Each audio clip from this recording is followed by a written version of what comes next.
মাথাটা উঠে দাও না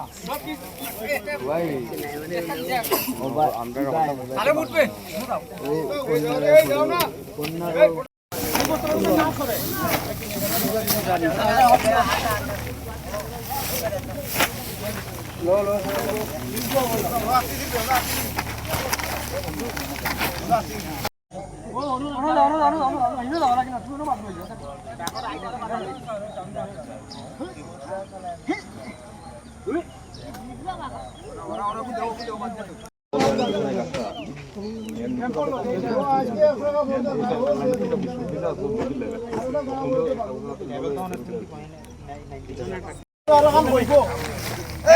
মুখে দিও না আরো বলবো আরো আনে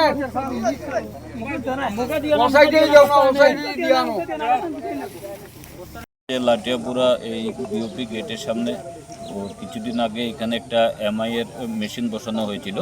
তো ওইখানে যখন হোস পাইপ লাগানো হয় তখন মনে মাটিটা একটু লুজ ছিল, যার ফলে একটু আশঙ্কা দেখা দিয়েছে বাঁধটা ভাঙার জন্য। তো আমাদের ওয়াটার রিসোর্স ডিপার্টমেন্ট সকাল থেকে কাজ করছে, এখানে বিএসএফরাও সহযোগিতা করছেন। এখন কোনো অসুবিধা নেই, আজকের মধ্যে এটা ঠিক হয়ে যাবে। অনেকেই আশঙ্কা প্রকাশ করছেন যে গত দুদিন ধরে প্রচুর বৃষ্টিপাতের ফলে নদীর জল বাড়ার সাথে সাথে বাঁধের অবস্থা নাকি আরও খারাপ হচ্ছে। এখন অবধি আমাদের ডেঞ্জার লেভেল থেকে প্রায় 1.5 মিটার নিচে আছে আমাদের ডেঞ্জার লেভেল থেকে জল। সুতরাং এত ভয়ের কিছু নেই। যদি কাঞ্চনপুর বা পানিসাগরের দিকে বৃষ্টি হয় তাহলে আমাদের এখানে জল বাড়ার কথা। আমরা প্রশাসনের তরফ থেকে ডিজাস্টার ম্যানেজমেন্ট টিম রেডি আছেন, এসডিএম সাহেবও আছেন, আমাদের টিম রেডি আছে।